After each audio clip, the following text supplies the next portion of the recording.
بسم اللہ الرحمن الرحیم۔ السلام علیکم۔ P V T news H D کے ساتھ میں ہوں سہیل چودھری۔ نظر ڈالیں گے آج کی اہم خبروں پر۔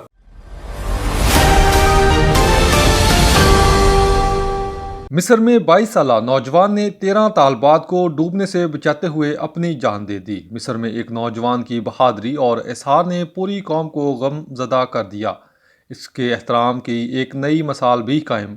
22 سالہ حسن احمد الجزار نے 13 طالبات کو ڈوبنے سے بچاتے ہوئے اپنی جان دی۔ حسن احمد الجزار صوبہ منفویہ کے گاؤں منیل دویب سے تعلق رکھتا تھا۔ اس وقت جان کی بازی ہار گیا جب اس نے دریائے سینا میں اڑنے والی منی بس سے 13 طالبات کو بچانے کے بعد تھکن کے باعث ڈوب کر دم توڑ دیا۔ مقامی میڈیا کے مطابق یونیورسٹی کی طالبات کو لے جانے والی منی بس کا ٹائر اچانک پھٹ گیا۔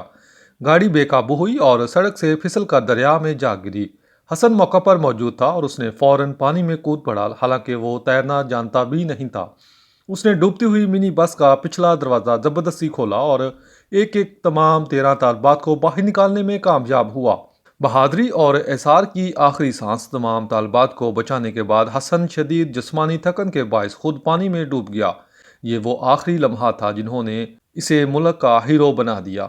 حسن روزگار کی تلاش میں سینائی آیا تھا اور اپنے پیچھے 3 کم عمر بیٹیاں اور ایک بے سہارا بیوہ چھوڑ گیا۔ حسن کے والد نے روتے ہوئے کہا کہ میرا بیٹا ہیرو تھا۔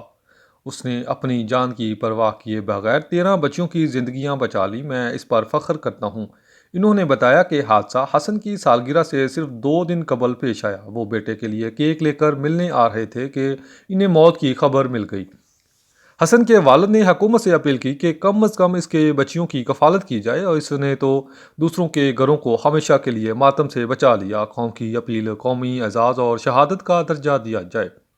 سوشل میڈیا پر ہزاروں صارفین نے حسن کے لیے قومی اعزاز، قومی شہید کا درجہ اور اس کے خاندان کی مالی مدد کا مطالبہ کیا ہے۔